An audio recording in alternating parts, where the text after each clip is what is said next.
Welcome back to the Redacted Culture Cast. I am your host, and today I've got Brandon Olson on from Villain Weapon Systems. And today we're looking to get into night vision and a lot of the nitty-gritty bits on both gear acquisition and gear types, and some of the stuff that he's learned in his development process. So Brandon, I should have let you introduce yourself more. Go ahead. Oh, you're good. I appreciate the invite on here. But yeah, I am Brandon. I'm the owner of Villain Weapon Systems. I've been doing this for about a year and a half now.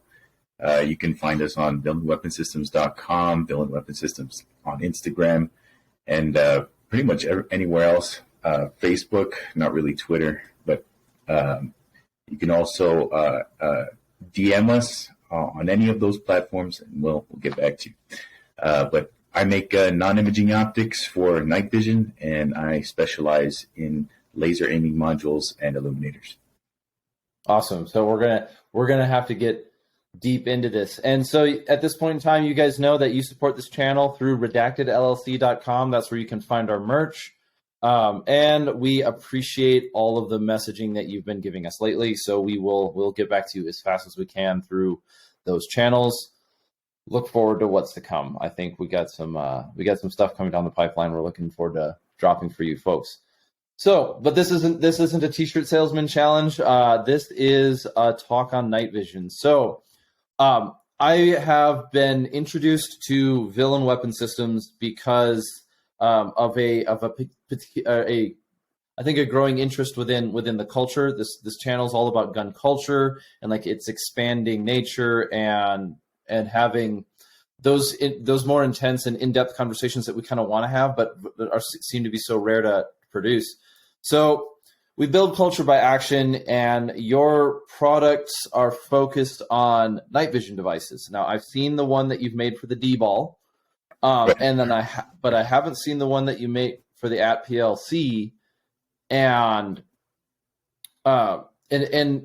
from me coming from being like a night vision user of, let's see, it's 2022, 13 years of night vision use. It's a long time. Yeah, like I've never seen anything like it. And then when I got my hands on it, like it made sense.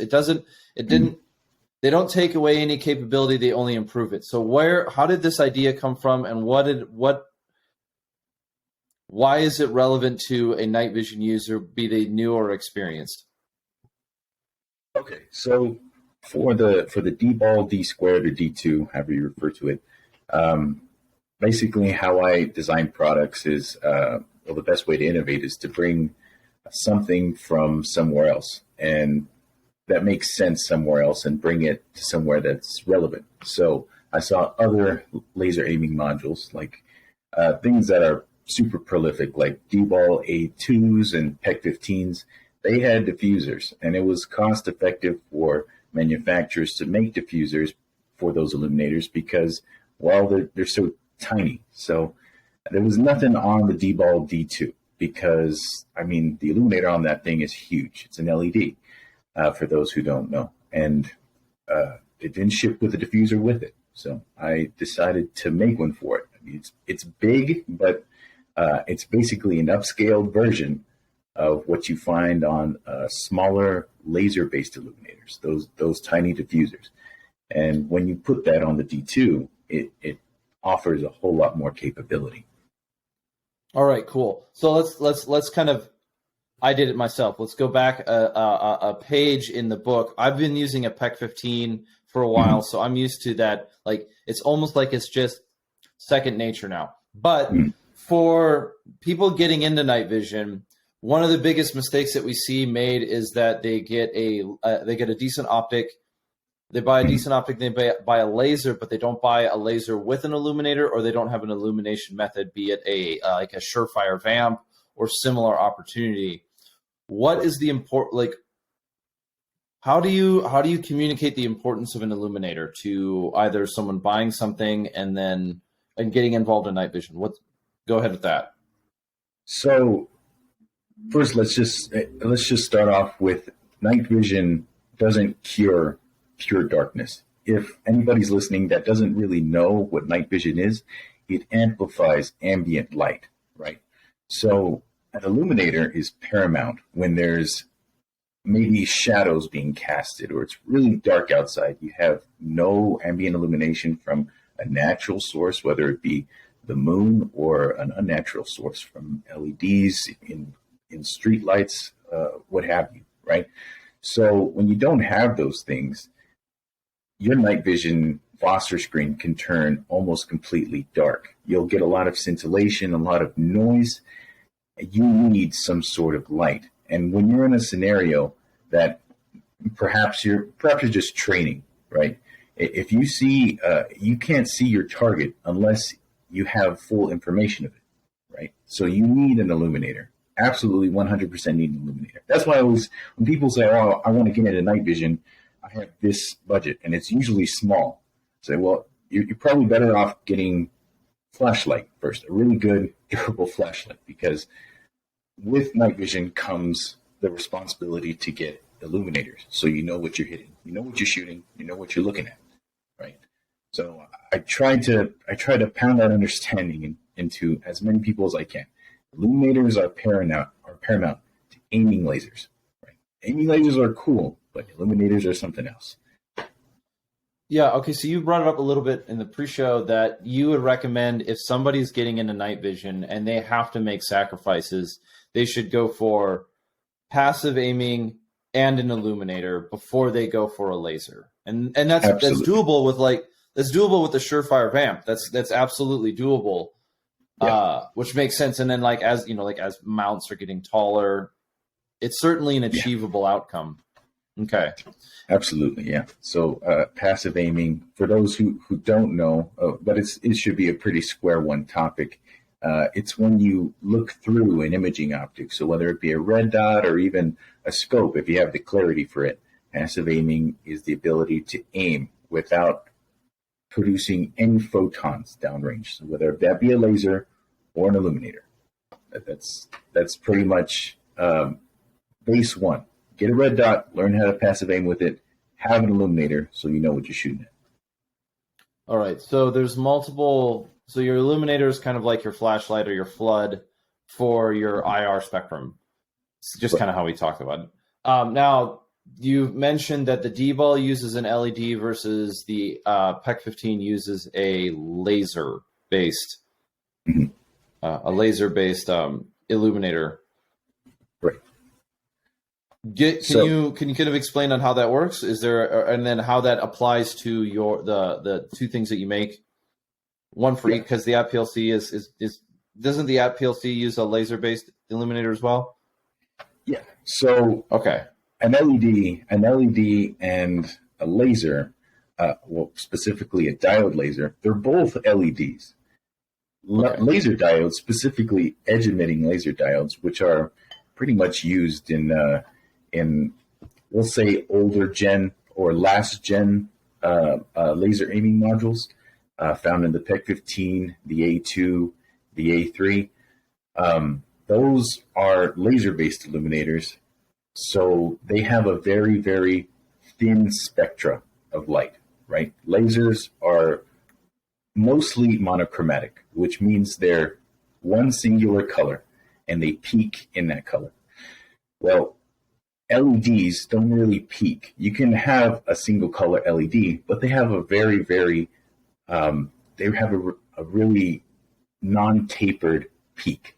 So that means there's going to be more visible leakage, right? You're going to get some red leakage from that visible spectrum. So with a laser, you might get probably 10 nanometers of taper, whereas an LED specific to, say, an 850 nanometer wavelength, you'll have something like 60 to 100 nanometers. That's bleeding into the red visible spectrum. Lasers are definitely, they're restricted by the FDA. LEDs aren't. They can be powered to whatever you want, right? Lasers are restricted because of they can harm your eyes, right? And especially when you don't have the proper laser training, or maybe you don't respect a laser like you do a rifle. Most people just think it's a laser, right? But we're talking about intense light sources here. Can blind you instantly, and all you'll see is a faint glimmer of dim red light, and that'll be it, right? You'll have holes in your retina. So with LEDs, they're safer because they have a larger point source of light. But on that hand, it takes a lot of specialty optics and larger optics to collimate and throw LEDs that lasers don't really have. So that's really the difference. So it's easier to cast distance with a laser, whereas it requires more engineering into the housing to make an LED reach as far. Is that yes? So the D2 is really chunky, right? If you've seen a D2, you know it's really big. Yeah, so, it's not a small boy. Right. So LEDs are big, right? If you've seen an LED, they're relatively big compared to the emission cavity of a laser. The emission cavity of a laser is only a few microns, where the emission cavity, or not cavity, the emission plane of an LED can be a millimeter, right? That's a really big difference. Well, when you have a bigger point source of light, like an LED, you're going to need bigger optics. So you have these non-imaging optics stacked in front of that LED, in front of everything, right? So that's what makes that big tube on the side. It's basically a really sharp focal length PCX lens that's focusing an aperture right in front of the LED. Whereas a laser, you can shrink down all those optics and make it really compact. The only problem is lasers are dangerous. So that makes sense. I know that I remember in 2020 and 2021 with the riots that were going on and the protests that were going on across the country, there were issues with police officers being blinded by lasers. Oh yeah, those blue lasers, yeah. And so you can get a Chinese 455 nanometer blue laser for like $10 now on eBay. It's crazy. Yeah, so you're saying like the blinding effect of it is possible to happen quickly, but I think you said, like, you know, as far as like guns go and gun you know, like most people within the firearms industry have within gun culture as a whole have the common decency not to point their firearm at their people, right? I think it should just be reduced to common decency, but fine. However, you're saying lasers are not the same thing, so be careful. Is it within the lasers that you see on the civilian market, or even like if people have somehow the opportunity to get their hands on full power tech, it's not like you point it at their face and they're blind immediately, but it can cause damage, right? It can go, yeah. They don't go blind immediately. In fact, with near infrared lasers, it's going to be if you get hit by one, it's going to be a very lengthy process for you to start seeing the effects of it, right? It's a photochemical burn in your eye, and it ages over time. So there's something to be said about first-time night vision buyers or laser buyers to probably go into the civilian side of things first, right? So we're talking the PLC, the D-Ball A3, those things that are limited to those 0.7 milliwatts, or the D2, which is 600 milliwatts, but it has a larger beam width, right? Because it's an LED and it doesn't have as much energy density that can hurt your eye. So there's something to be said about, if you're a first-time buyer, I would definitely try to steer you towards a class 1 or a class 3R laser, something that isn't going to mess up your eye, right? Yeah. So, yeah. I remember the first time I was able to play with like the PERST system, and you know, the Russians they have their fame in their own way, but the one thing I thought was I was in a house with a stainless steel refrigerator, and it reflected off the refrigerator, and I didn't like go blind or anything, but it was definitely one of those things like, oh yeah, this is an issue. Like this is a laser that's too bright actually is an issue in certain circumstances. Yeah. For sure. And not just your eyes, too. It can also be your investment into night vision. Since night vision, I mean, it has auto gating and stuff that protects the electronics inside. But oftentimes, it's not fast enough to deter this intensity of light that's coming from really powerful IR lasers, right? You'll get blem tubes if you do that. And you can't fix blem burns in there, right? You're going to have something in the middle of your eye in your $4,000 image intensifier, and you're going to be upset about it. So that's why I'm saying laser safety should be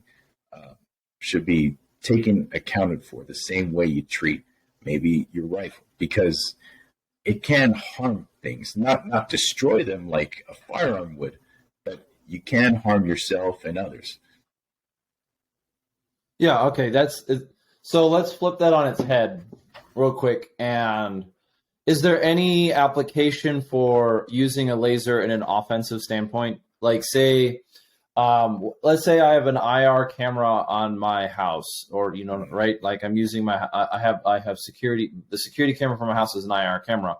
What happens if I hit that directly with an IR laser? Is that just going to blind it, or to burn it out? Can I do something like that? If I wanted to use that laser offensively, right? Because I don't want to give people the impression. The last thing I want to do is a guy listens to this, joins the Rangers, goes to the military, and thinks that he can use his laser to defeat a near peer threat and put himself in a bad situation. Okay, yeah, no, it's definitely a non-lethal, a non-lethal form of dealing with people or things. It really depends on the output power, right? So if you have an ISLID Ultra from B.E. Myers, you're shooting a watt of energy at a also camera. Known as a lightsaber. Yeah, that thing is crazy. That thing will definitely probably burn out a couple of pixels from a camera, but you're not going to stop people. Oh yeah, it's on his cup right there. Yeah, it'll probably burn out a couple of pixels from a camera, but it will not be enough to stop somebody coming at you. Like that's two entirely different things, right? No, I'm not thinking of it using it as like a force weapon, but like a blinding tool, right? It's just, right. We can reference video games not for their realism, but for their theory. Like the flashbang of Call of Duty does not work like the real one. You're not like blinded and white and like all disoriented. In the real world. But like, so if I were to use let's just say I was going to use a Focus D2 or D-ball and hit a IR camera on a house, would that disable the camera, or would it just temporarily blind it? Definitely temporarily blind it. Like, okay. You really need super high powers, especially the D2 is an LED, so you're not going to get the intensity you need to disable anything like that. But like, as far as a deterrent, like for like an actual person, it would definitely need to be something other than a near infrared laser. So I'm talking 790 to, let's say, 1500 nanometers, right? That laser range. You're going to need something like you heard of the B.E. Myers glare, the Dazzler? It's a green laser. Yep. I remember when that was getting fielded. Yeah, so it's basically just this really big DPSS laser, and they diverge it enough to where it's not harmful to your eyes, but it will deter somebody. It hits their eyes, since it's green, where we're the most sensitive in the visible spectrum. It can disable what they're doing. Let's step back and say DPSS. What does that stand for? Diode pumps solid state laser. That's how green emits from a diode that's 808. They raise it 1064. They double the frequency, 532 nanometer. Those are the lasers that are really, really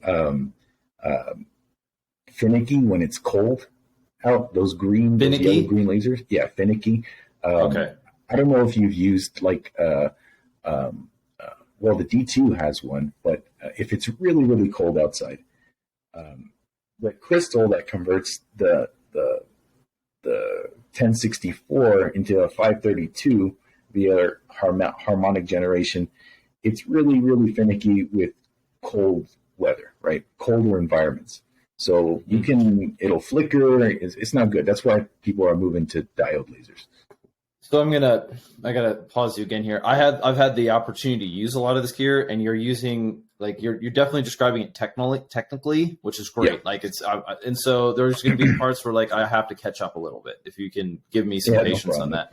So the crystal, when you're saying harmonic, it almost sounds like something out of a science fiction novel. But yeah. So you're saying, because I used to live in a very, very cold state where things did not perform the same in different seasons. Absolutely, whether it was battery life or whatever. And I've had the opportunity of deploying in colder environments at the right time. Now, you're talking about a crystal that harmonizes, it changes the frequency of the laser. The frequency of the laser, you're thinking about laser being a beam of light, wavelength, if you're going back to science days when we were all kids in college. So by passing through the crystal, it changes the wavelength of the laser, is what you're saying? Yeah, that's how all old school 532 nanometer greens are. Yeah. That's okay, I'm just making sure I'm on the same page. And so you're saying when that crystal gets cold, is this what we're saying? When the crystal gets really cold, it doesn't translate the laser well? It doesn't translate the laser well, or am I reading that incorrectly? In very layman terms, not even I know the full quantum mechanics of it, but when the crystal in front gets cold enough, it can start, there can be some serious aberrations that happen to that laser. So you can have zero shift with it, you can have flicker, and you can have power problems with the diode that's pumping the system. So, okay, makes sense. Yeah, that's all that means. Okay, cool. This is the kind of stuff I want to be able to get into, is so that I learn more as I go. Hopefully, the audience, as you guys are listening along, you gain more with it. So let's go back to the green. I know what you're talking about. What's it called? The deterrence laser. What do they call it? The glare, the B-Myers glare, the dazzler. Yeah, the dazzler, the glare, and so. It's used as a deterrent because it's flashing that kind of light that makes you uncomfortable. Right. And one example of, I can think of it, is going into a fun house, like Mirror Maze. It's always got some weird light that's coming out, and it's not, but usually in the Mirror Maze, it's not flickering. But you know what I'm talking about, where you kind of feel it in the temple. You kind of feel it in your temples as your eyes are constantly trying to basically figure out what's going on. Yep. So it's not like it's not some sort of magical beam that makes your stomach hurt and you throw up. It basically gives you a headache because of that. It's that constant frustrating noise, except for in light. Yeah, exactly. I know. Yeah. Yes. Yeah. So and it's also something to take account in the our spectral sensitivity. Right. So during the day, a human spectral sensitivity is 555 nanometers, right? 532 nanometers, which is green, is really, really close to that, right? So if you're shining somebody a laser that is close to our peak sensitivity and it's flickering on and off really, really fast, strobing you, you're going to get really uncomfortable and you're going to possibly stop whatever you're doing, especially with an intense, a diverging laser source like the dazzler. It can mess you up. It's not like it makes it impossible to focus. Like the human will is capable of amazing things, but that's what it does. It's that constant distraction, but not I've seen it work before, but I've never heard it described. I've only seen it described by using it. Never by okay, this is actually how it works. It's hitting this wavelength that that's at the peak of your sensitivity. So it doesn't even need to be as bright, but your body is reacting as if it's trying to constantly adjust to something that throws you off, and you can't you can't ignore it. You can just try to power through it, which is moderately ineffective. Yeah, it's a pretty clever deterrent, since it's so close to that sensitivity. Even at night, our nighttime sensitivity is 505 to 507 nanometers. So you can think, something like teal, like the moon, right? It's still relatively close to that. So it's a good deterrent for day and night. That's why they adopted it instead of using something more physical or lethal even. Mm-hmm. So let's go back to Illuminators and how you came up with the diffuser and the focusing lens for the AT-PL and the D-ball. And let's start with, okay, so we've covered the theory that, or we've covered the necessity that like an illuminator is a necessary part in being night vision capable, so you can identify your target and what's behind it. Without an illuminator, you can't search vehicles at all. So yeah, sure, you can aim at the hoodrest, but you can't tell what's in the car. You can't really see through or pierce through windows as well. We'll bring up photonic barriers in a minute, because that can be a little bit of like edgy science, I think, in some people's books. Yeah. But let's go back to you're depending on what laser you're using. If we're going to start with the D-ball only has one size cone. It has no adjustment on it. You can't make that cone bigger or smaller. You can't make it more intense or brighter or dimmer, correct? Actually, the D-ball D2, you can focus it. Yeah, you can. You can. Okay. Yeah, you can focus it. Yeah. It was just it's more the inconvenience factor, right? It's a stiff focusing knob. People would you actually get more power out of it when you focus it, and it was just. I saw the convenience of other diffusers, so I said, "Well, why not? Why can't I do it with this LED source?" And it worked perfectly. Yeah. Okay. So I've only played with the D-ball like a handful of times, like 2 or 3 times. Right. Never fielded it, but I've seen it, and it's like, okay, it makes sense. It's a function. It's like the chimes of lasers. Like, it's big, but it works. Yeah. Right. It's like, it works astoundingly well. Yeah. Right. Yeah. It's I mean, you got to give it credit. So someone's gonna. It's chunky, but it does work. Yeah, it does work well. So so you can change it. Yeah, no, I'm used to the PEC 15. You can adjust the knob, but it's just not convenient. It's so. Right. It's stiff. There's no bang for your buck. Exactly. Yeah.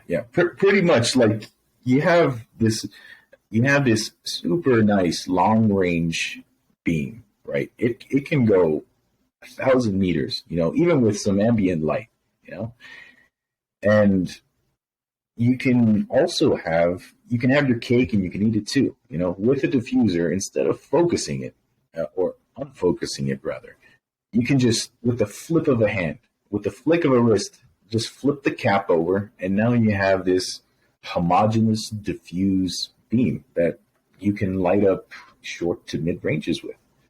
That's okay. Pretty much how it works. Yeah. So you're like it attaches to your D-ball, and then it's a cap that slides on and slides off, and you can go from essentially point target to area target. I mean, that's not the right language, but you can go from point to area just by rolling your thumb over the lens and putting your cap over that large diffuser. Are you putting your diffuser over that objective lens, right? That escaping area? Yeah. I don't know. What do you call it? That can be called a front objective. Yeah. Front objective. Okay, cool. Yeah. But yeah, I want to give a quick shout out to HRF Concepts, Ben, because he's the one that designed the housing for that. It indexes perfectly in front of the illuminator, so you have no movement in front when you flip it over. And when you flip it off to the side, there's some cutouts so that it's not sticking out. It rests on the side completely. It's flush to it. There's a little cutout. So it's really easy to operate and install, and all you got to do is flip it over. Cool. Oh, so we'll get to. I mean, it's good to see when the community works together, right? Like it's always. There is always a cutthroat nature to business in some extent, but it's cool to see. Thanks for that shout out, man. It's good to see. One of the things that we want to focus on is like, community building, and in reality, one thing about gun culture is, though we have a lot of drama, we do tend to reward good-natured people if they put in the work, right? No hard work and no excuses. Absolutely. So that's a shout out to both Finance and Maneuver and Orion Concepts for some of the stuff that they put out lately. So Nice. yeah, yeah, all right. So you've got a cap that HRF Concepts helped out with that, or Orion Training Group, not Orion Concepts, but I think Orion Concepts isn't it their t-shirt company? Whatever. Jared's a cool guy. So if you take that cap on the side, it's not wobbling or hanging out or clanging or making noise, and I can run my hand up, push it forward, and it snaps into the front. Yeah. Now I've got a diffuser. Does that diffuser have a focusing cone, or is it kind of like everywhere? Is it? So there's different ways to measure diffusion angles or divergence angles. I've measured mine at 15 degrees, right? So when you flick it over, there's 15 degrees of diffusion, which means which is odd. But I'm not really sure how Steiner measures their divergence angles, but they say the widest it can go is 30 degrees, and I've measured around 10 degrees on their widest setting. So, and my diffuser is wider, so it pretty much just floods it out completely. And the narrow variant is basically that 15 degree flood, but with a hole through it. So there's a through hole to allow your long range to go through it. So you have the best of both worlds, kind of. But the long range is attenuated a little. So the difference between the D-ball, your diffuser wide, is that it only diffuses. And it diffuses wider than the D-ball is even inherently capable of. So you're not only adding the convenience of being able to switch from point to area, but you're also getting a wider diffusion than what the D-ball itself even offers. Correct. Yeah. So cool. you're getting more out of it. Yeah. Yep. And then the narrow also has, you said a hole through it. Are we talking about like a literal hole through the center, or is it that the center is flat so that you have, you also have your aiming, your searching aiming circle? If you've seen, if you've seen a laser and an illuminator, there's the flood and then usually the laser in the middle. You have your circle and your dot, and then. So this one, with your diffuser with the narrow option, you have diffusion in the room. So it would be kind of like if I'm in a room, it's gonna have light able to bounce off the walls and everything, but also I'm gonna have my circle and then my dot as well. Correct? Correct. Yeah. So there's actually literally a hole through it. It's the same diffusion substrate, and there's still protective lenses on the outside. So that way, nothing's getting in that hole. Okay, so you very, very highly recommend if somebody wants the narrow, but they can only get the wide because it's in stock, they don't buy the wide and just power drill it. Yeah, do not do that because it is protected with front and back lenses. They are sacrificial lenses, and it's not just the hole. That hole is specific to make. It's the correct diameter to make it the best of both wide and narrow. So nice. Okay, cool. Yeah. So because I don't know if you ever used the mall, the B Myers Mall. I've played with it before. I've played with it. I'm not like it's not my favorite thing. I think it's expensive. It's cool, but yeah, if you've ever used the mid range on the mall. It has that wide flood because it has a front LED and an IR LED, and then it shoots that laser. I'm not sure the divergence off the top of my head, but you have that long range and you have that flood. So if you're familiar with that, that's pretty much what the narrow does. Okay, so I got it. I got you. Okay, sorry. For a minute, I'm thinking like mall, blah blah blah, brain losing its mind. So you've got. I'll go back and listen to that one. So you're using a similar concept to what the D-ball does. I'm sorry, what the mall does. Yeah, for the mall mid-range, has a laser. Yep, for the mid range. Okay, cool. Yeah, because I like the mall in concept. I've played with it before. It seems like it's a really good design. This is going to make me sound a little bit Rubish in a sense. Maybe I'm the two world wars of lasers. But you know, like, oh, two world wars, like the PEC 15 will never be replaced. It's yeah. The PEC 15 has survived so much of GWAT. Yeah, I don't need none of your fancy doodads. So with your malls, but I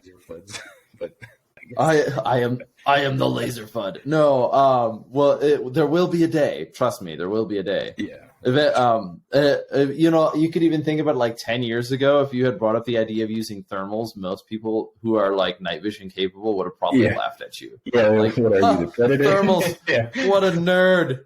What do you think this is? We don't need that tech. We've got night vision. You know, we've been using night vision and then thermals, and now thermals are coming back. But so, hey, you know what? If we're being fuddy-duddy about like super high-tech stuff, I'm okay with that for like a passive form of entertainment. So going back to the mall, then returning back to the D-ball. Yeah, I like the mall. I like the concept. I don't have one. I think if I got to spend a lot of time with, I'd be super comfortable deploying with it. It seems like a very reliable. Everything I've heard about it is good. I'm just used to having a toaster on the top of my gun. Okay. I mean, it does look pretty cool having a toaster on the top, but you know, the only thing I've heard about the mall is that propeller cap thing that's going on. Have you heard about that? Like in cold temperatures, there's like a detent in there, and for some reason, it's not working. Is it causing that? Because you have your rotator cap in the front. Is that causing it A, not to rotate, or B, just to spin freely and randomly block your laser?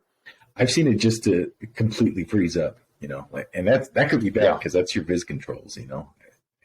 Absolutely, especially because, well, you know, you got to remember, you know, winter's a thing.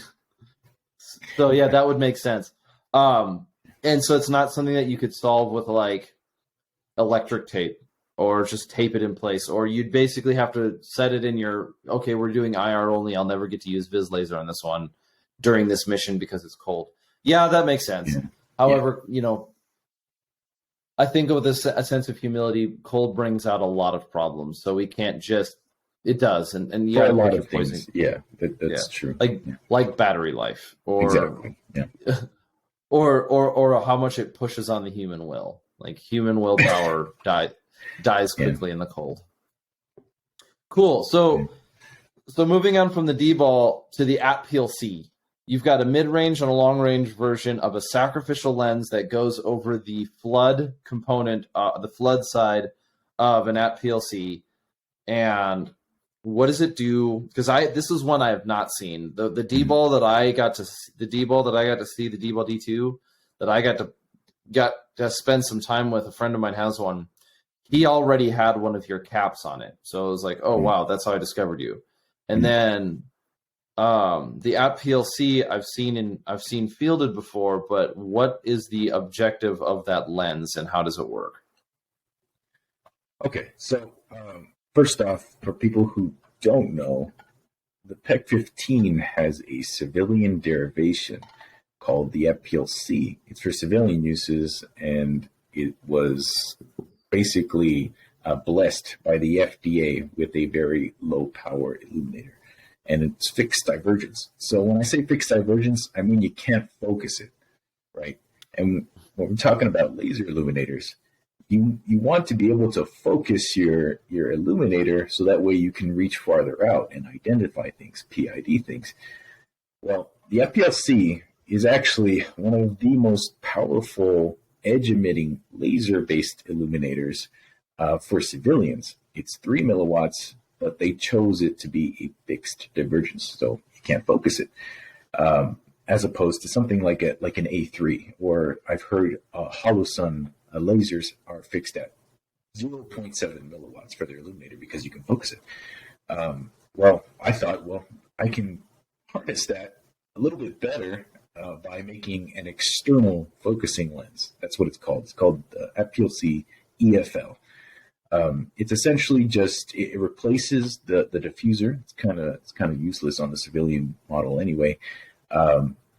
because it's so low power, it replaces the diffuser. It's just a cap that goes on, and it basically focuses that light. Yeah, and anyone who's used the PEC 15 knows that diffusing lens just gets spray painted anyway. Yeah. I have known that it can function as a diffusing cap. I have never once used it as a diffusing cap. Diffusers are really hard for edge emitting illuminators because of a phenomena called speckle. I made a diffuser variant for the PEC 15. It's basically the same housing. It's just a more transparent diffuser that allows the diffusion to reach out a little bit further, but you still kind of deal with the graininess and stuff from that laser. And it's somewhat exclusive to edge emitting laser illuminators. Speckles just the graininess when you flip a diffuser. Yeah, I know what you're talking about. Just from personal experience. Yeah, I know what you're talking about. Okay, but yeah, going back to the YAP PLC external focusing lens, it's a simple install. You take off your diffuser, your stock diffuser.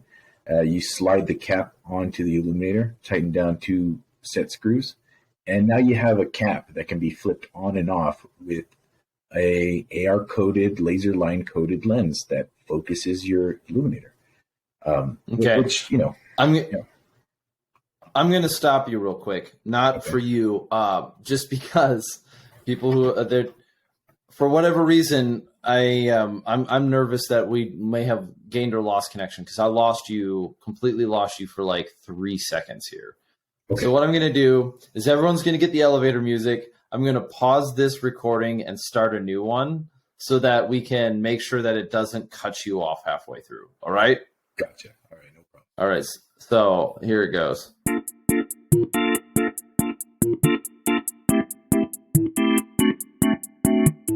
All right, so we did a stop restart just to make sure that this audio, all of this gets recorded through because technology doesn't like people having serious conversations. It's only all we have time, all the internet has time for is cats, memes, and e-thoughts. So we're having a serious talk here. Yeah, nothing like that to cheer up your day. And also the gun industry's awkward obsession with anime girls is hilarious because, yes, I too have a sticker of Faye Valentine wearing nods on one of my boxes. It's a little disconcerting, man. Just kidding. Yeah, to each their own, Yeah. You know, Faye. Yeah, it's back to the recorded message. So you were talking. I lost you for about a few seconds when you were talking about the app PLC. We were talking about speckle. And then you went back into the nanometer spectrum of what your cap does, and I lost that. And if I go back there. Okay. All right. So the external focusing lens, right? So they're not just any kind of magnifying glass that you put in front of your app PL, right? When we're dealing with lasers, you want your glass in front to be AR coated, so have an anti-reflective coating. What happens when you don't have quality glass that's not coated and you try to do something with a laser, it can get back reflected into the laser cavity. And unlike an LED, LEDs don't really get harmed by this, but lasers, since it's a very it's stimulated emission, right? It's a very complex thing that's happening within the cavity. If photons get pushed back in there by back reflection, you can end up destabilizing the laser. And we don't want that with your fighting rifle, right? So top quality glass with specific focal lengths allowed me to basically make two versions of the EFL. The mid-range, which is pretty much good from 50 meters all the way out to 200, depending on your light conditions, to the long range, which I only recommend if you have some sort of magnified optic, because it really is. It tightens that beam down to near laser, right? And if you have a clip on, right, or you have some sort of magnified optic for longer range night vision shooting, you would be surprised how much 3 milliwatts from the app PLC can push out when it has the corrective optics in front.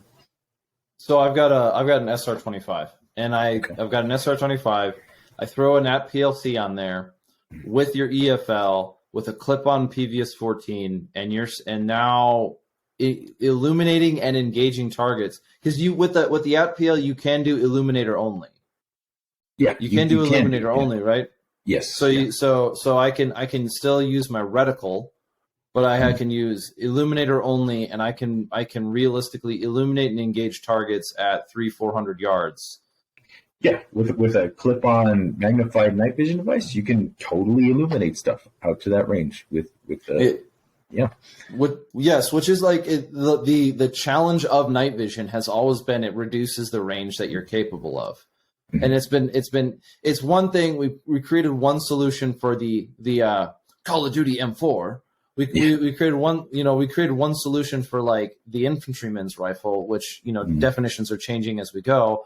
But the long distance engagements has always had to create a different solution entirely. I can't just throw a full power PEC 15 on an SR25 and expect to engage targets at 1,000 yards. One, because your barrel laser orientation is not identical, and you got other issues there.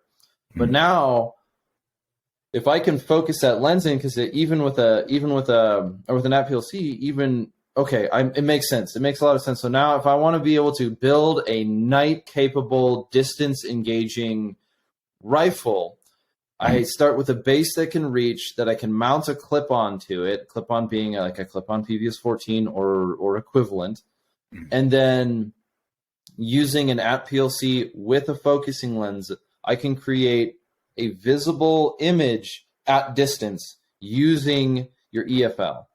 Which you could have called the ELF, but you didn't. I didn't, unfortunately. I missed it. The EFL, it is kind of a pun. If you're into non-imaging optics, which I'm not sure a lot of people are, but EFL stands for effective focal length. So, yeah. Well, I think a lot of us are into non-imaging optics. We just don't know what the hell to call them. This is a non-imaging optic. Yeah, it's a lens. No. Yeah. No. No. So, listen here, you dummy pleb. Don't call it a lens. Exactly. Yeah. No, it's fine. Oh, well, okay. So the difference between the mid-range and the long range is how much of a throw it gives you. Yeah, it just changes the beam size, right? So I think, I do not know the divergence off my head, which is kind of bad, but. It shrinks the standard illuminator to a third its size. It doesn't just shrink it; it focuses that energy, right? And you have minimal power loss. I'm talking like maybe less than 10%, right? So you get almost the full 3 milliwatts of power into a really high energy density, right? And that can allow you to illuminate things a lot further. The only difference between the mid-range and the long range is that the mid-range is a third the size and the long range is a sixth the size. So you can't use the long range without some kind of magnified optics, or else it'll just look like you have a laser coming out, right? But with magnified optics, you'll be able to illuminate stuff really far away. All right. Well, let's step away from the technical part for a second here, because my Ranger brain is getting tired. But yeah, no, it's good. So here's the. How did you get involved in this? Like, how did you get started? Where'd you get your ideas? And you don't have to give away your company secrets. But so I come from. There's the stigma within maybe not the stigma, but there's this sort of like that's not original anymore. Reality of if you're a special operations veteran and you go into the civilian world and you invent a product or you produce something where it's sort of expected to say it's not surprising anymore when somebody like me, Ranger Battalion, or like GBRS, Navy SEAL guys come out like, yeah, we saw a need for something that we wish we had while we were in, and now I'm not in, so I have the ability to get involved in manufacturing. I'm going to produce it. I'm going to sell it. Yeah. Okay. Are you a secret Navy SEAL? Are you not are you like, how did you get here? I am not an operator by any means necessary. I've never been indoctrinated to a militant force or anything, but I am super obsessed with light and guns. And when I found out that you could like merge the two with night vision, I was just, I was captivated. I'm probably not going to say like the rest of my life experiences just based off anonymity, but I will say that I am a specialist with non-imaging optics and lasers. And when I found out that I could use that knowledge for night vision capable, devices like laser aiming modules, visible illuminators or near-infrared illuminators, I had to hop on top of that. So it's a niche market, but it's a super rewarding market because people will tell you what they want, what they wish they had from a device, right? They will tell you, oh, the FPLC sucks. Like I just kept hearing that. The FPLC sucks. You can't focus down the illuminator. Just get literally anything else.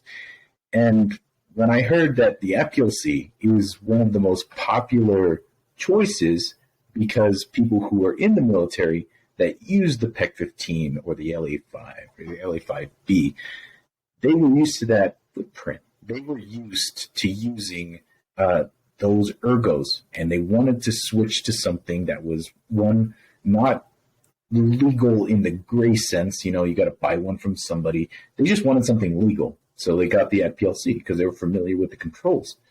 Well, I really wanted to bring something that was innovative and that could actually help people with that style of laser that they're so accustomed to. Not leave them in the dust because there's new technologies like pixel array illuminators or just really expensive options that are newer and probably not available as much.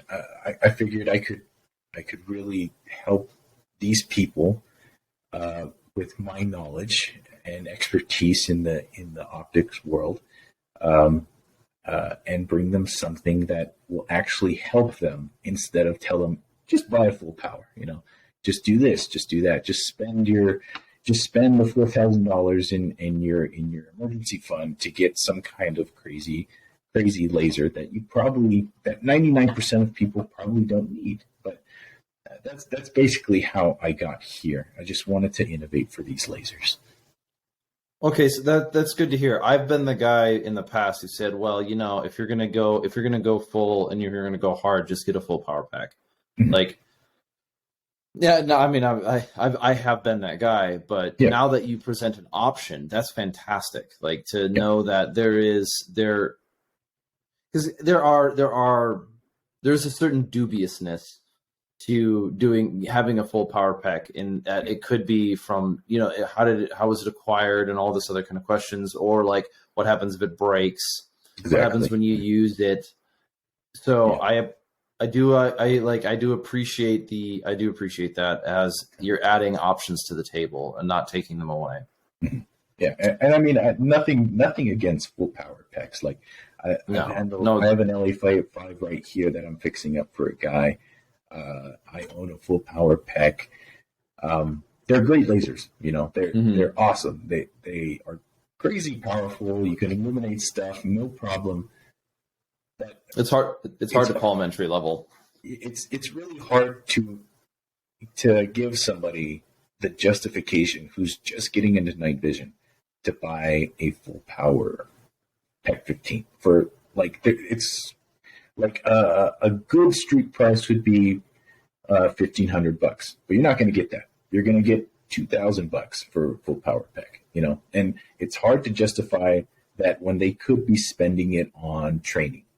They could be spending it on ammo and supplies or whatever. Mm-hmm. Yeah, I mean, my typical experience with a full power pack price is usually in like the 2,500 range. Yeah. Because you can buy an at PLC for less than around the 1,500, usually a little bit less, right? It's like in the 13 to 15 ish range. Yeah. And then you can find a used one for like 12. occasionally, but like a brand new, or not a brand new, but like a recent manufactured PEC 15 is usually in like the 25 to 3 range. And yeah, and it varies. It's definitely like the stock market in that sense. Some days they're higher, some days they're lower, but that is what it is. I think if you're playing the long game, it's a good thing to have, but it's not.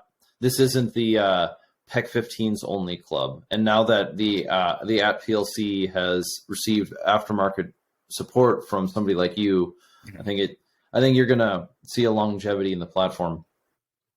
For sure. Okay, so but you got involved. So you're not coming from military. You're not coming from that kind of thing. You got involved because you saw a need and you fixed it, right? Pretty much. Yep. So how did you? So the manufacturing process. You worked with, or HRF Concepts helped you out a little bit, or they collabed with you. They worked with you. They presented the problem. There's someone you know. Yeah. So yeah, I can kind of elaborate on that story. So early on, I was making my first gen diffusers were all made by hand. Aside from the diffusion material, the substrate I use, everything else was assembled together by hand. So are we talking like medieval tinker's glasses with 16 different lenses popping down with your little light at a dusk and be like, I am working for the good of mankind?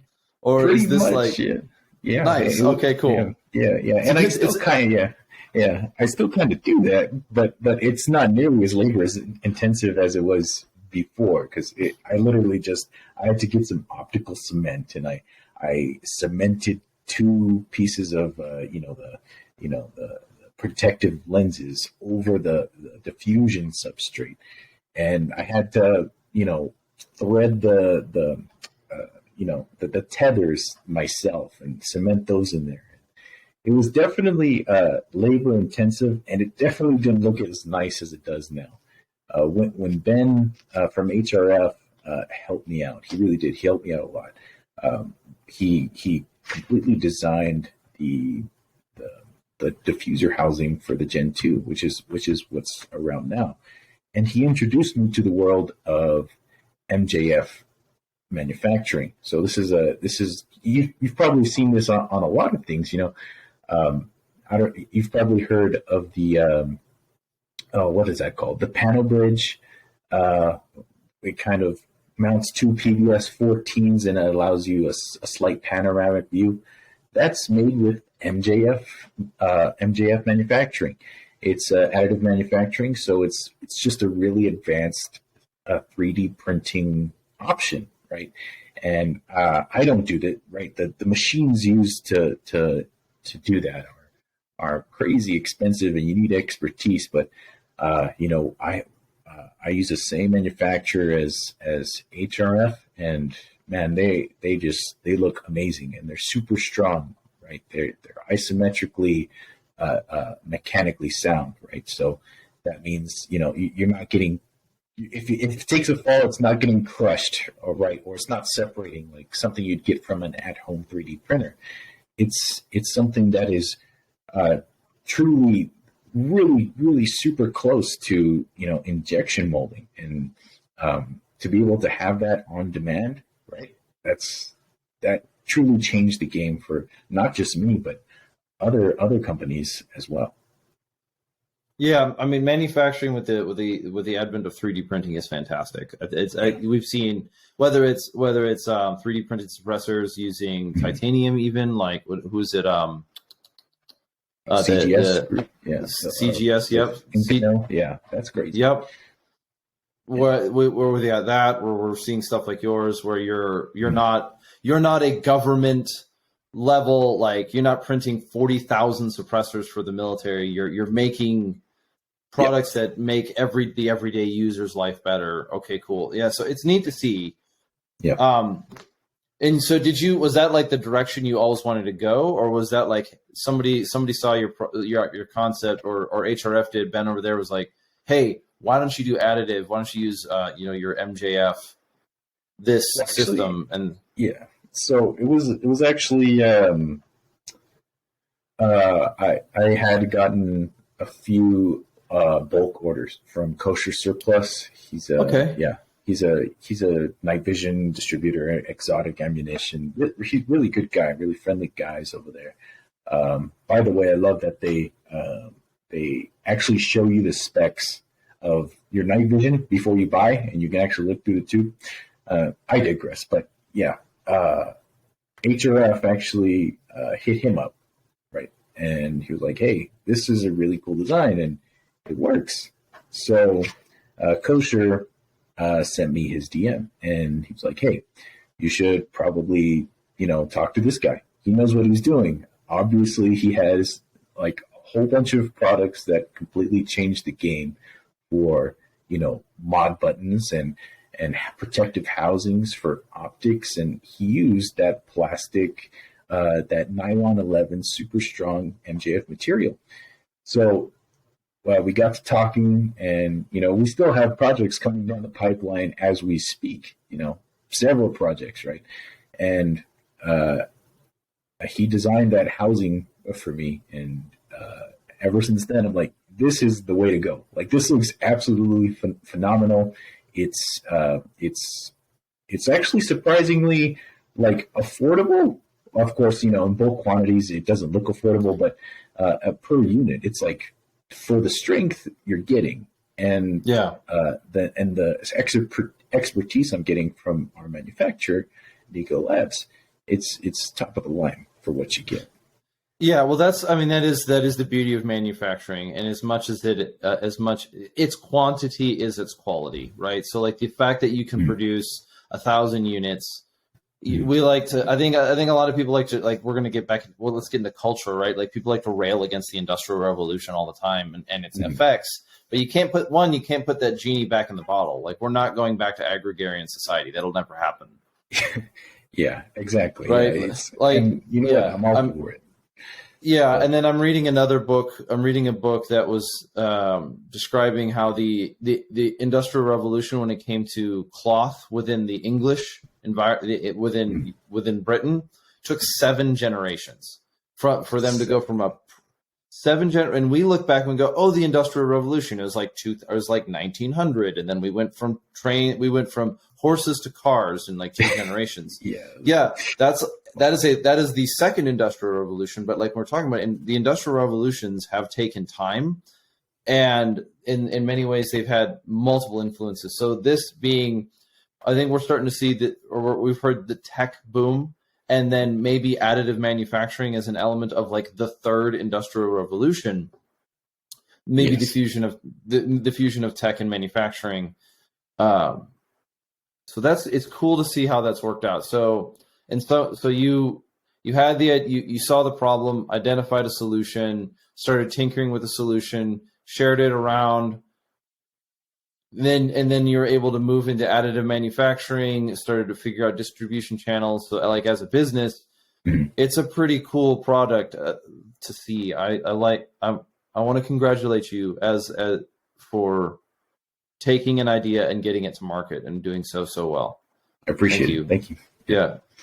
Like, even as like a gun culture guy, like, thank you for keeping your heart in the game when we can all get so damn nihilistic around here. Honestly, yeah, it was pretty rough in the beginning, but yeah, I'm glad I stuck it out, because the community, not just the night vision community, but the gun community, they've been open arms to me. They truly supported me in all of the 4 endeavors of products I've had, and I couldn't be any more grateful. So.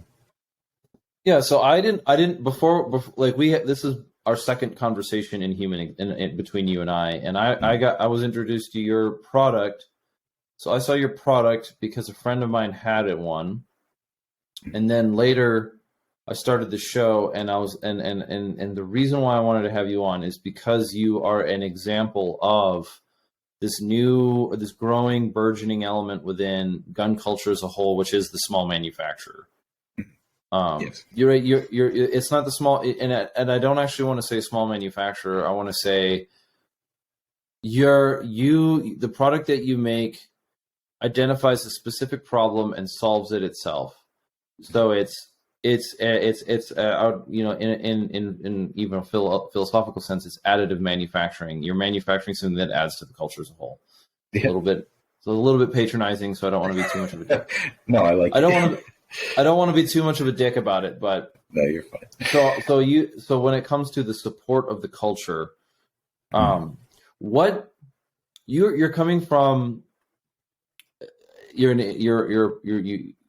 how do you describe gun culture as a whole? What would you see has changed in the last? How long have you been doing this? 4 years, 5 years, 3 years? The business itself, like 1.5 years. Like, Okay. very, very short. But I mean, I've been part of the night vision community for a good 7-8 years now. So okay, so how much have you seen it changed in that time? Because I come from Ranger Bat. I'm supposed to be the guy who knows what he's talking about because I used it in deployment here, whatever. But that only goes so far, and like my field of view is only 40 degrees. So yeah. So I mean, from the time I've been in the night vision community, I've seen it change a lot in respects to not just Gen 3 be all, right? Gen 3 units be all. I've seen other technologies just skyrocket, and some of them aren't accepted as much, right? So Gen 2 plus units from Photonis, those are really good tubes. They've really improved their clarity and their way they can manipulate ambient light without the microchannel plate engineering we have in the States, right? But I've also seen stuff like Chinese thermals, like IR infrared. They've come out of nowhere, seemingly, and they're dominating the market with their crazy pricing for super quality, these thermal optics, right? It's not cheap to make a thermal optic. They're the hollow sun of night vision, right? It's crazy. And I've also seen a lot of pushback with digital night vision, right? And this is a question I get asked a lot, right? Where do you see night vision going, right, in the next few years? And whenever people bring up, maybe it's digital night vision, I see people just commenting, just putting them down like crazy. And to all those people who are listening right now, I'm here to tell you that digital night vision is coming, and you can't stop it. It's something that's going to outperform analog night vision within 10 years, right? So let's start with one. You said at one time it was Gen 3 be all. You're talking about like night vision Gen 1, Gen 2, Gen 3, right? Yes. So Gen 3, people were like, well, it's either Gen 3 or nothing. And for a long time, it was like that. Yeah. But Gen 2 plus, so when I'm talking about Gen 2 plus, I'm mostly talking about Photonis tubes. Photonis made in Europe. Those tubes are awesome. What's the primary differentiating factor between a Gen 2 and a Gen 3? I've heard it described in multiple ways. Okay, so Gen 3 is ITAR restrictive to the States, and they do have superior image intensification properties, right? So, which means you will have those specs and the technology inside to amplify very small ambient light within a scene and make it into a usable image. Gen 2 simply does it a little bit worse, right? That their technology isn't there. So is the difference between a Gen 2 and a Gen 3 image clarity, or is it like an additional component that allows it to achieve that?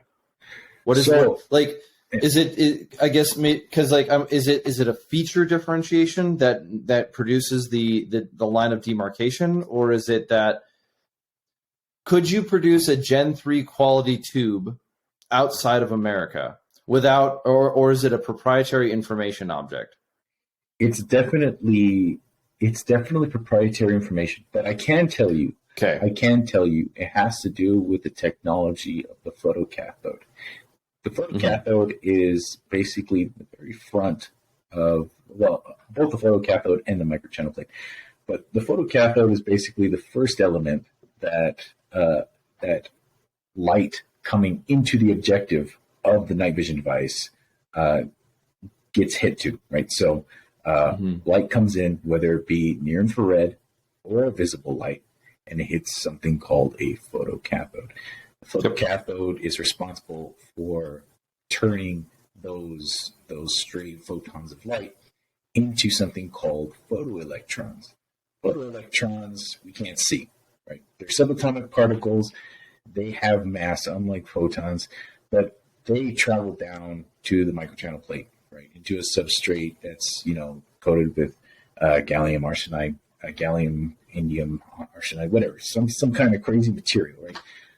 Most of which is probably going in the lab. You don't ask me about that. That's definitely some high level. You have to graduate top of your class Stanford stuff in quantum physics, but whatever.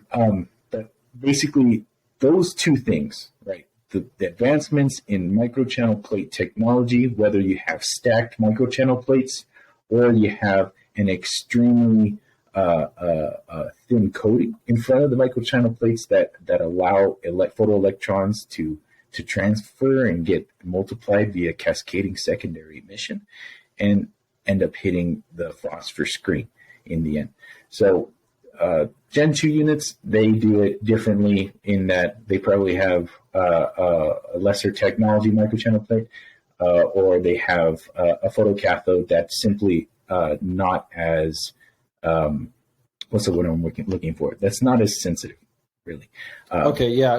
The main issue that the main question I was trying to figure out is that, like, one way I've heard it described is like Gen 2 and Gen 3 are basically the difference between the two is in their, like, their FOM rating. Like, anything below an 1800 is a Gen 2, and anything above 1800 is a Gen 3. And it's like, it's not how, and it kind of functions as a bit of a rule of thumb. It could in one sense, but this is, again, education in the sense of learning more about how it works and a little bit more on how the ecosystem as a whole functions. That makes sense. But and I have seen Photonis tubes, like the 2+ or whatever, the 2+s, that are, in all intents and purposes, very, very excellent tubes in regards to capability, quality, and yeah, right. So they're definitely better. And to the extent of, depending on your use case, it might be worth getting an articulating housing with Gen 2 tubes as opposed to Gen 3 tubes and a non-articulating housing. In some circumstances, that might make sense if you're not interested in taking the internals and eventually putting them in a later housing. Right. So yeah, that's an excellent point to build off on. If I was given the opportunity right now, hey, you could either choose a used Gen 3, like Omni 4 contract, green phosphor. I don't know how many hours this tube has on it. I don't know if it's been fielded really hard. Or you can choose some brand new Gen 2 Photonis tubes.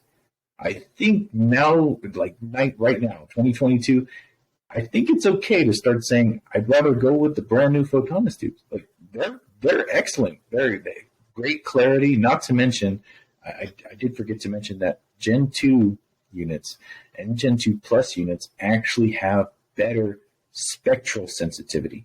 So you can actually use higher or rather lower energy wavelengths. So 940 nanometer lasers and up, and you can see stuff. We're going to get to that next because I've got a footnote on that conversation. Okay. All right. So we covered Gen 2, Gen 3, and then how night vision has changed. We went from like the Gen 3 purists to now. I interrupted you. You're talking about how you've seen night vision, like the night vision culture change. Now you got involved. I'm guessing Ranger speak here sua sponte. You just kind of got involved and figured out and talked to people. I don't know, like, yep. Yeah, just got around, figured things that I just figured out a lot was missing in the night vision community. Like I would ask people, like, why are you settling for this unit? I said, okay, well, here's the pros and cons of this unit. And I said, well, why is there pros and cons when most of the time it's not even an internal issue? All that needs to be done is you add a non-imaging optic in front, something that can enhance the qualities of an illuminator or a laser, and suddenly you have a laser module that doesn't have nearly as many cons, and you don't have to compromise, right, in some aspects. So that eventually I just said, you know what, I'm gonna do this. People need an option, right? They need more options other than just settling. So, but yeah, to carry on the conversation with where things are going. Yeah, and then now let's move into how do you think it's going to change? Because you were talking about digital, right? Now I've had the opportunity to see some digital. I think one of the issues that people have with digital night vision is that they're tired of getting promises unfulfilled. Right. Yeah. You know, like I know I've been at this place before. Oh, we're going to have dual tube, no latency night vision for under $4,000 by 2021. And you're like, I am right here for you. 2022 rolls around, crickets. Yeah, no, it's not coming. When I say soon, it's not coming in 1, 2, 5 years. No, it's not coming because of the simple limitations of latency. Right? There's just hasn't been enough technology advancement to allow the CMOS sensor inside to get saturated with enough photons and have very high or very low latency for the refresh rate of, say, an OLED screen. It's not possible right now, especially with lack of investment in the commercial market for these. We see a pathway to there, but we're not there yet. We just have to keep walking down that path. Right, correct. And honestly, if I were to bet that the military already has and is already fielding digital night vision for applications that surpass the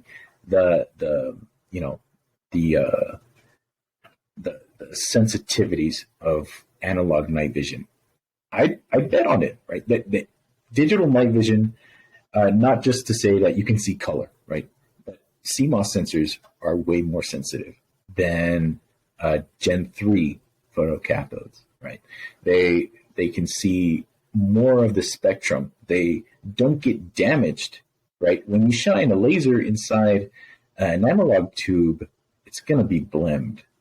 With a CMOS sensor, no, you're good. So that expanse of the spectrum that it picks up will allow it to, one, function better in darker environments, right?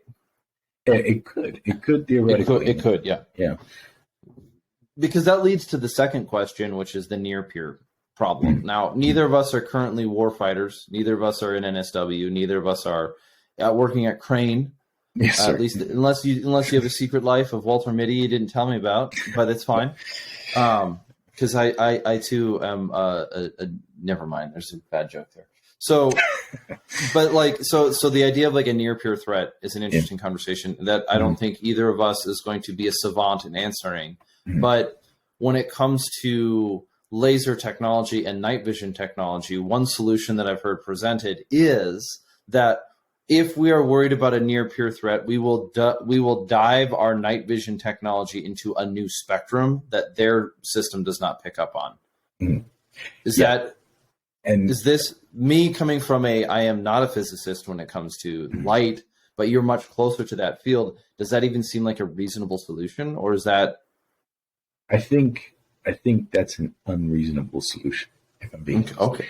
Because when we say we're going to go into a new spectrum of light, the technology, or new frequency. There. Yeah, the technology is there. We have it. We can see stuff in almost all ranges of shortwave infrared, mid infrared, right?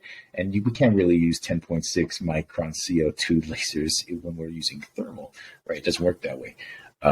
but we have the technology to see stuff, right? And other people can get that technology and they can end up finding what frequency we're on, right? Where I think this is headed, and I think it's already being used in some of the prototype new military goggles that they're using, which I'm surprised there's not more talk about this online, is augmented reality, the ability to aim without giving off signature, right?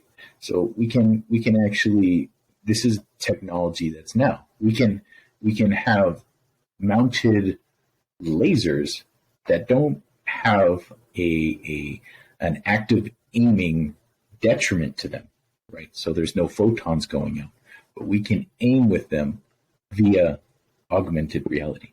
And that's where I think we're going, because to have no signature is the best signature.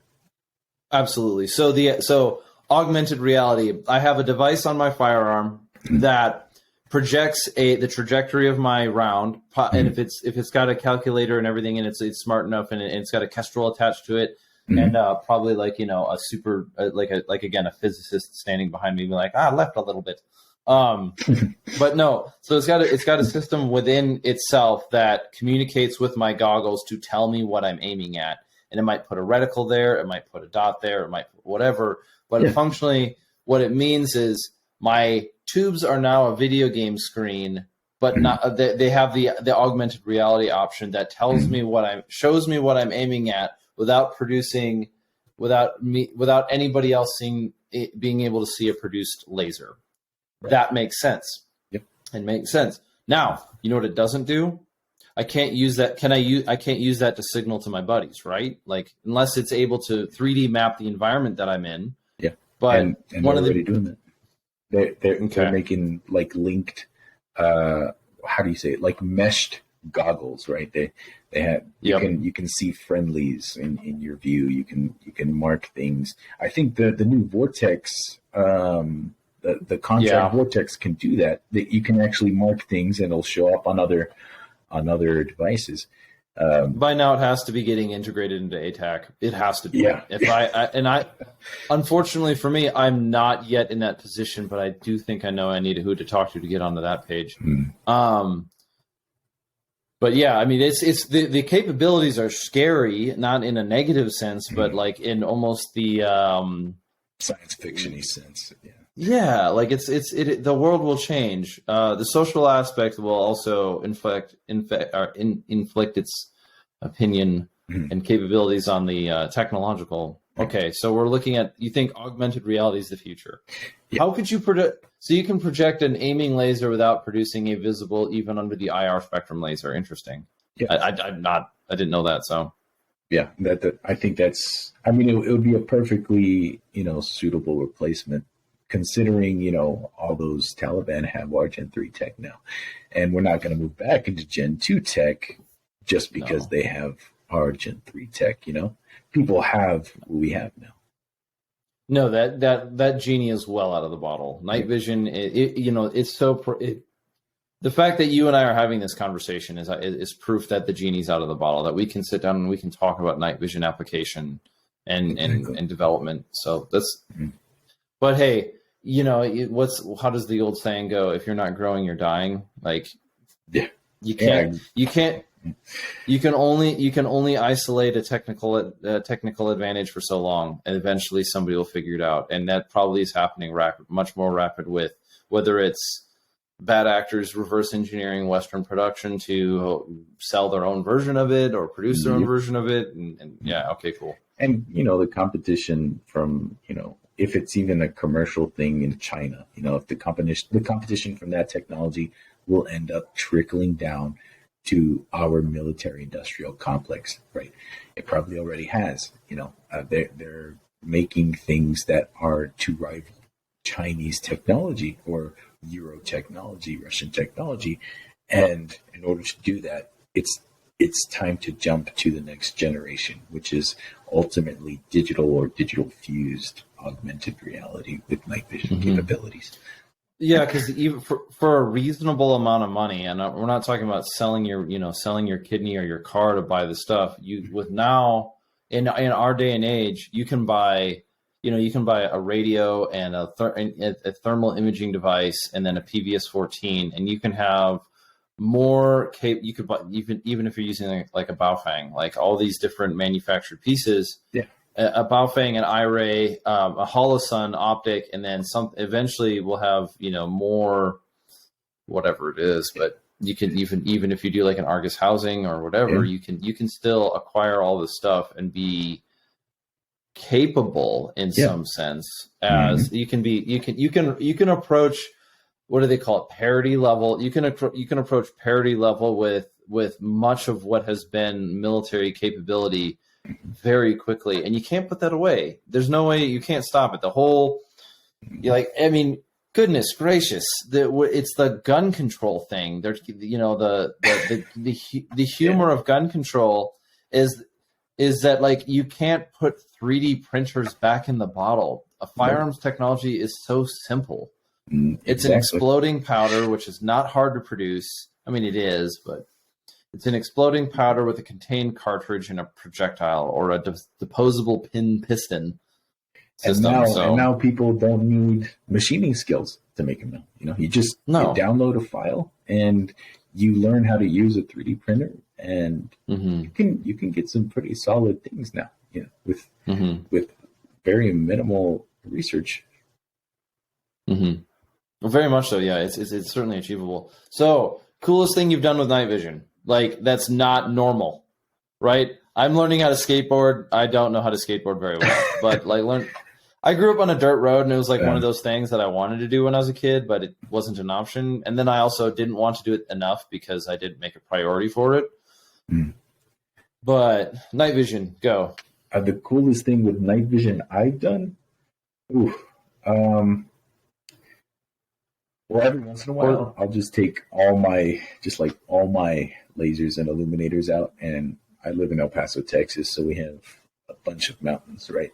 And I'll try to just light up a mountain, right? And it's funny because nobody can see what I'm doing at night, but it's hilarious because one side of a mountain is just completely lit up. But hopefully one day I'll be able to spell something out if I get enough lasers or diffraction grading. But that would be sick. The C-130 above is thoroughly confused. Yeah, I'm a little concerned because Fort Bliss is right here, so they're going to be like, "What is going on with this massive NIR signature?"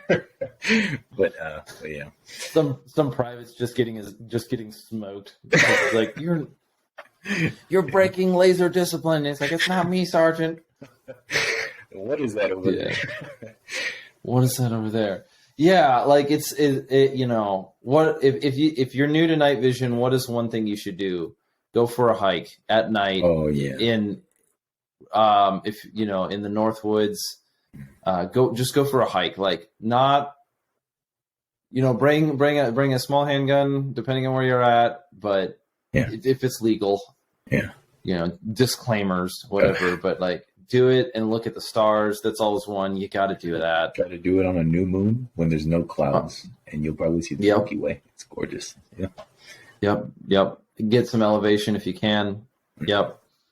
I don't know if it's legal. Is it illegal to drive a car under night vision on a private? Well, not on a private road, but I guess like a public land road, like a forest road, right? I mean, okay, you're not going to take 35W is one of the main thoroughfares in the country, or 35 that runs, from Texas to Canada. So I highly recommend you do not drive 35 at night vision with no headlights on at 2:00 in the morning. It's probably a bad idea.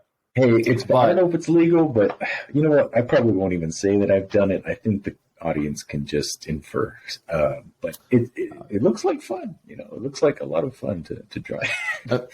I've definitely tried to figure out how to ride a motorcycle at night on dirt roads in the middle of nowhere. That would be too scary. I do not have depth. The depth perception is one thing, but you're moving, right? But I think this is the worst part about it, is if you're riding a motorcycle at night, no headlights, right? So you find a way to turn off your headlights. it can become very difficult to tell the difference between a rock in a dirt road, if you know, like a mountain trail road, you know, like a rock sticking out of the road, or a pothole. Yeah. You can't tell if it's a bump or a divot, and so you're like you're obviously not going 60 miles an hour, but you just. And then, you don't know if you're going to go oof or oof, and either way, you know. So. And under that single color phosphor screen of night vision, everything is just, or your depth perception is just 10 times worse.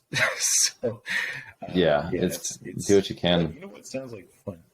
Honestly, it sounds like dangerous fun. I've heard of people skateboarding with night vision. I've heard of people snowboarding with night vision. I've heard somebody suggest that they wanted to go surfing with night vision. Okay. That sounds like a lot of fun. I'm not one of those. I don't know. I do not surf. Yeah. You know, I've seen a lot of stuff to do with it. It's fun. It's cool stuff. It really, when people say it's a purchasable superpower, there's a certain amount of like, yes, it's fading, but it is a little bit, but it still is. I still think it is. Like, that is definitely. Yep. I think it's still worth the investment. Yep. Cool. Well, I think you've helped me a whole lot in this conversation. I'm leaving this conversation better off because I understand a little bit more on how the technology works. Thank you for that. Right. The objective of this podcast and this conversation is really to be much more of that cultural influence. Like, how do we as a culture build into our own community? So I got to say, thanks, not to be too patronizing. But thanks for what you've been doing here. Thanks for coming on the show. Yeah. Let's definitely stay connected. And next time I'm out in El Paso, I'll hit you up. For sure. But so if you had advice, let's go back to the beginning. If two pieces of advice from your experience, one is somebody who's is not yet night vision capable and is considering a PEC 14 or a PVS 14. They don't have a light and they don't have a tubes and they don't have a laser. What would you advise for them? And then what would you advise for somebody who he's got his laser, he's got his setup, but one's like two bits of advice that you'd have? Okay, so the first bit of advice for the inexperienced user, I guess, would be if your budget is below, I'd say like 2,000, and you don't have anything, I would say save up. You need to save up, or else you will not have a good time with night vision. Because oftentimes your first experience with night vision is the ember that ignites your interest with lasers, with thermals, with whatever has you.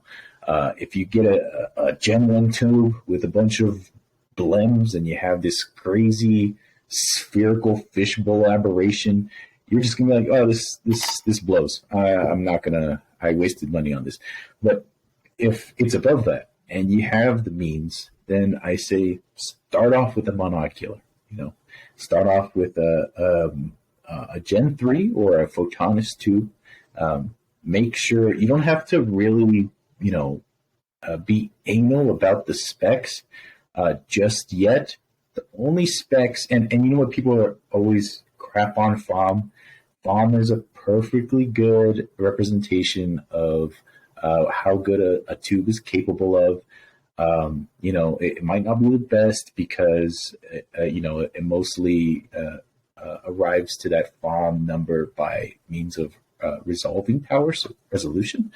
But if you are going to detour into the specs, just make sure that your SNR is above 25, your EBI is definitely below 2, preferably below 1.5, and that your resolution is right around that 64 mark, and you'll be good to go. You have a good time. Don't waste your time with whether you should get white phosphor for $1,000 more.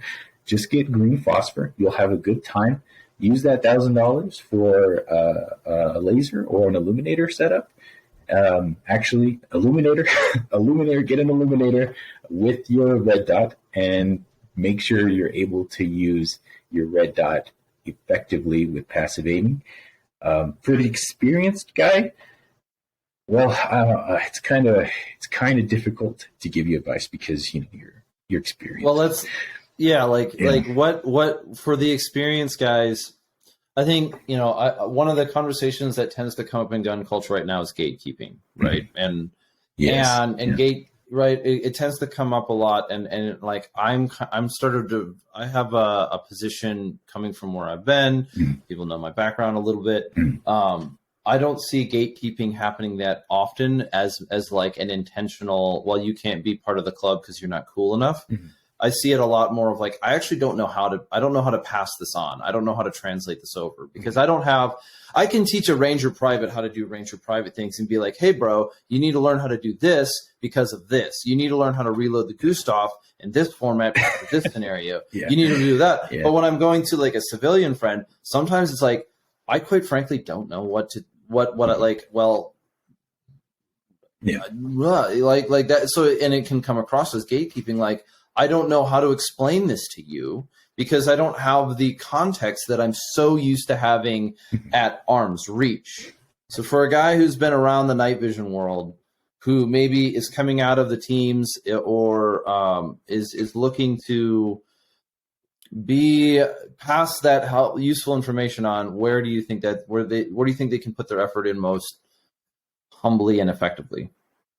Definitely say, go to the Reddit Night Vision page. Go to the Facebook Night Vision 101 page. I always see guys asking questions that like it has to be daily. There's at least one or two guys that are asking, hey, what would you recommend this laser setup? Or did I do good with my first purchase on these tubes? And they'll show the spec sheet.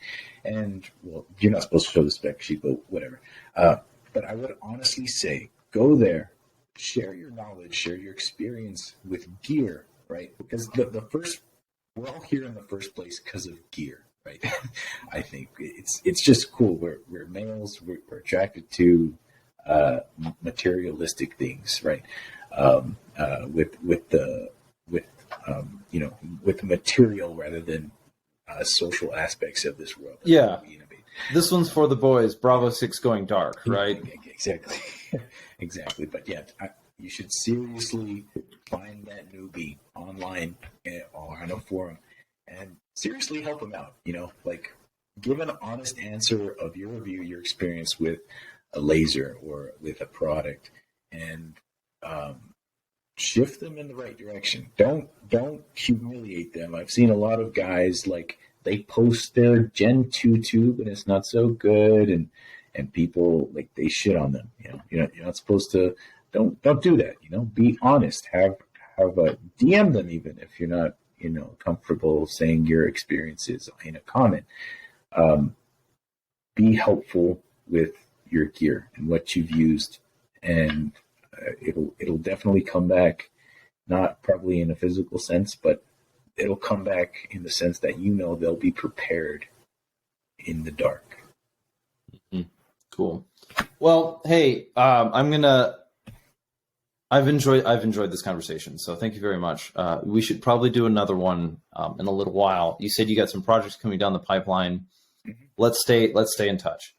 Absolutely. So, let's go back to like where can you are Villain Weapon Systems. Mm-hmm. Villain VILIAN, mm-hmm. and you can be found. How do people find you, and what if they want to get one of your products and it's out of stock? What do they do? So right, so villainweaponsystems.com is our website. We only have a few products. Most of them are on the landing page. If a product is out of stock, like our FPLC EFL has been out of stock, it sold out in a day. We're restocking next week, finally. If it is out of stock, send me a DM. I don't like doing pre-orders until I have something to ship to you, right? So just look on our Instagram, because we always post stuff on when we're going to get restocked on items, when certain things are coming out, launches. And if you need to contact me, my work phone number is on the bottom of the landing page. You can text it, you can call it, whatever you want. And if you're a dealer, I do dealer stuff too. If you have an idea and you're a dealer, I do product design, and yeah, that's pretty much it. Awesome. Well, this show will be going live this coming Wednesday, which I think is like, what is it? The 19th? I think it's Wednesday the 19th. Yeah. So this show's going live Wednesday the 19th. Mm-hmm. Is your restock before or after that? My restock is next Tuesday, the 18th. So okay, so it will. Yeah. All right. It'll already have been out. All right. Yeah. Cool. So if it's still there, that's where you can head to villainweaponsystems.com. Mm-hmm. All righty. Cool. Well, Brandon, thank you very much. And then for those who are listening, I have to extend a warm thank you to you as well, you the listeners, because of the support you've given us in the first couple weeks of this show. We are going forward. Our guest list is strong. We've got people like Brandon here who are like experts in their microcosm, but we're all part of this together. So to those who are following us, if you want to keep supporting us, you can do so at redactedllc.com. That's where you'll find our merch. There's plenty more to come, but we're really looking forward to being part of this community building together. Brandon, thank you so much for coming on the show today. And spreading the technicalities of what you've learnd and grown within this culture. So thank you very much. Absolutely. I look forward to seeing you more, man. Like of course, yeah. We'll do it again. Yeah. The last time I was in El Paso, Texas, I was in Ranger Battalion, and it was miserable because it was cactus and cold. So we'll have to do that again. In the summer, it'll be cactus and hot. So whenever you want. Well, yeah. I'll take the cold. So, thank you very much. Yes. All right, Brandon. We'll talk to you soon. Sure thing.